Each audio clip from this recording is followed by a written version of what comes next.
So what's going on, guys? Welcome back to the channel. My name is Robert. If this is your first time tuning in. So in today's video, we're going to cover how to bring in more deer to your property with the least amount of work possible. It's actually really easy, really simple. It literally takes no work per se. So we're going to discuss that today. You know, as hunting season's rolling around, people start reaching out and, hey, I'm not seeing as many deer. I'm not seeing a lot of deer, etc. Most of the people that are reaching out are smaller landowners. By smaller, I mean usually 50 acres or less. Kind of similar to what we have here. Now, what we're going to be talking about, obviously from the thumbnail, I'll show you here shortly. But it's going to involve just being able to have your brush like this grow wild. That's literally it. It doesn't take any actual work. You don't actually have to do anything. Just letting the brush grow wild. If you're running a lot of cattle on the property and you're hunting the property, chances are, you know, the grass is being mowed down by the cattle. So what do deer like? They like shelter, they like cover. Give you a quick example. We had a neighbor's cow come out, and I was gonna walk the fence line to go see where the hell it came out from. Well, by the fence line, there's a big mesquite, and there's a lot of little short, stubby brush underneath that big mesquite. And we'll kind of walk that way, and I'll show you anyway. But I ended up spooking a nice 8-point buck. This buck I've never seen on camera, so he's probably camera shy. Probably doesn't even come to the feeders. And there's a reason why he... Oh shit! Scared me, but that was actually a bunny. That was a rabbit that was hiding in the grasses. Another benefit of letting everything grow wild is you get a lot of wildlife, just random wildlife. But anyways, a nice 8-point buck. We ended up kind of scaring the shit out of each other, to be honest. It was probably less than 5 yards away because he probably heard me coming up, and he scampered off. But again, he felt safe, he felt secure, because again, there was a big tree. You have cover from the sun. Obviously, there's a lot of grasses, just the way you see here. Except over there, there's a lot of little short, scrubby brush. So he's kind of hidden, kind of protected. And again, he felt safe. That's the reason he was there. And he wasn't a super old, mature, you know, 6 or 7 year old buck or anything. My guess on the fly, just the quick glimpse I got of him, probably about maybe a 3-year-old buck. Still decent, you know, nothing crazy, but still respectable. But he wouldn't be there if he didn't feel secure, he didn't feel safe. So what I'm trying to get at is, we're gonna walk over there. If you are next to a property, say the surrounding ranches run cattle, maybe if you are in Texas, well, depending on how good they are rotating their herds, they may be overgrazed. So if the neighboring properties are overgrazed, there's chances that there's not a lot of cover for the deer, for the wildlife. So if you can just remove the cattle from your property, or if you don't plan on running cattle, even better, like I do here. Before I go on, I know people are going to ask, but my taxes. I have another channel called The Country Investor. If you guys want to tune in to the finances and taxes, the tax side of owning land, that's on my other channel called The Country Investor. We go into the finances of everything on that channel. But by not having cattle, you can actually bring in more deer, because the deer are going to have to look for a place to bed down, either when they're not feeding, at night, during the day, whatever you know time they're moving, and they're not moving, they're gonna have to bed down somewhere. They're gonna have to hide out somewhere.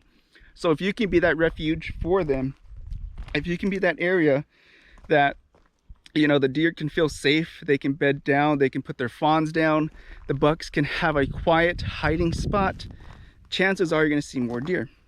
For us, since people have started moving in now, neighboring properties, and they're running cattle, but they're not doing rotational grazing, they're overgrazing their properties, which I'll show you here in a little bit. We've seen a lot more deer getting pushed onto our property because there's just not a lot of places for them to go. You got this property here, you got this property here. Kind of show you, pan around. You got here and here. And those are really the only places they can run to that aren't really overgrazed, that don't run cattle. It's not so much that the cattle push them out, it's just that the cattle eat everything. Or a lot of people have goats. Also, I've seen other places, not around here, but other places that the goats freaking eat everything. They climb on the freaking trees and they will just nibble on everything. So they clear out all the structure of a property. So now the deer, they just don't feel safe. There's nothing for them to hide in. There's nothing for the does to put their fawns in. You know, they're kind of just left in the open. So now they're forced to go and search for, you know, a better living environment, something that will still provide them food, provide them water and shelter. That's typically we're going to find the deer. They have to have all their needs met. Now, once you come into the rutting action, one of their needs is obviously they need a mate, for the bucks at least. So they're going to be following the does wherever the does are at. But aside from that time, the three needs that they need are going to be food, water, and shelter. So we're getting up to it here shortly. We're going to be running to it right now, but I will show you what I've been talking about.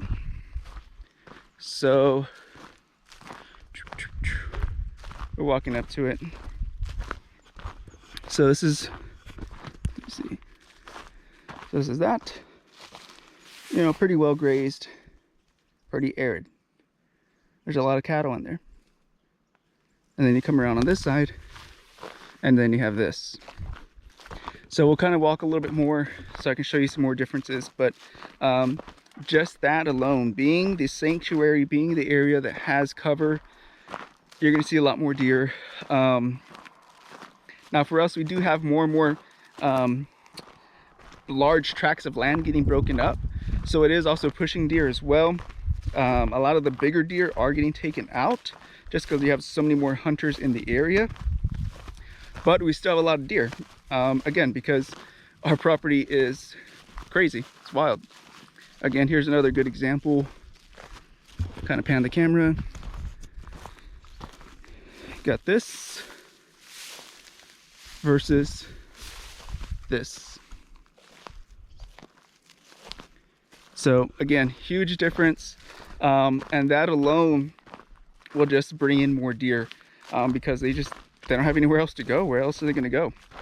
And so this is the area, I think it was this one, that I kind of spooked the buck. This was a couple days ago. It was right in here. He was bedded down in here, and he just came running out. I don't remember where I was at. I was coming around here somewhere, and yeah, he was underneath, right in here, right in this area, and he just jetted off into the bush. But again, he felt safe. He had a lot of cover. No one was going to find him, except for somebody like me wandering around. But most people don't really wander around their properties like I do. So yeah, for those of you guys who have been asking me questions, you know, I'm not seeing any deer, what can I do to bring in more deer? Sometimes it's simpler than you think. That's just one example. Another couple examples I can give you is food and water. If you don't have what they need, again, food, water, and shelter, they're gonna go find it somewhere else. You know, their whole purpose is to survive. So if they don't have what they need to survive, they're gonna have to move on. They're forced to move on. It's just, you know, nature for them, right? Just about survival. But I wanted to put together that quick video for those of you guys who have been asking. You know, I'm not seeing any deer. All my deer are leaving me, whatever. And again, it's a lot of these smaller tracks, and smaller tracks are a lot harder to bring in deer. But again, if you are the only person in your area that has a lot of vegetation, a lot of cover, a lot of protection, chances are there's going to be deer in there. They're going to be hiding, and they're going to be protecting themselves, and you know, that's where they're going to feel safe. So without further ado, be careful, be good, take care, and God bless. See you guys in the next one. Bye bye.